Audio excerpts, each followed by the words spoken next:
السلام علیکم عزیز ساتھیوں، امید ہے کہ آپ لوگ خیر و عافیت سے ہوں گے۔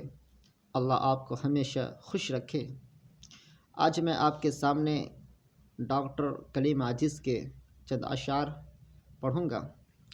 قبل اس کے کہ آپ تمام لوگوں سے گزارش ہے کہ آپ ہمارے چینل کو سبسکرائب کریں تاکہ ہماری ہر آنے والی نئی ویڈیوز کی نوٹیفیکیشن سب سے پہلے آپ کی خدمت میں پہنچ سکے۔ اگر یہ ویڈیو اچھی لگے تو لائک، شیئر، کمنٹس ضرور کریں۔ دیکھیے، ڈاکٹر کلیم عاجز نے خدا کی یاد اور نبی کی محبت میں غرق ہو کر بڑے ہی درد بھرے انداز میں انہوں نے یہ اشعار پڑھا ہے۔ میں آپ کی نظر کرتا ہوں، ملاحظہ فرمائیں۔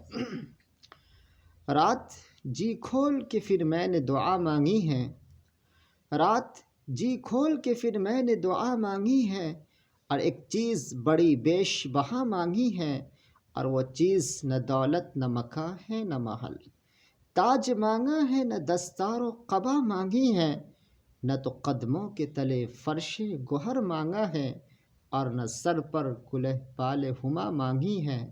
میں کدا مانگا نہ ساقی نہ گلستہ نہ بہار، جام و ساغر نہ مے ہوش ربا مانگی ہے، سن کے حیران ہوئے جاتے ہیں ارباب چمن، سن کے حیران ہوئے جاتے ہیں ارباب چمن، آخرش کون سی پاگل نے دعا مانگی ہے، آ تیرے کان میں کہہ دوں اے نسیم سحری، آ تیرے کان میں کہہ دوں اے نسیم سحری، سب سے پیاری مجھے کیا چیز ہے کیا مانگی ہے، وہ سراپائے ستم جس کا میں دیوانہ ہوں، وہ سراپائے ستم جس کا میں دیوانہ ہوں، اس کی زلفوں کے لیے بوئے وفا مانگی ہے، ان کی زلفوں کے لیے بوئے وفا مانگی ہے۔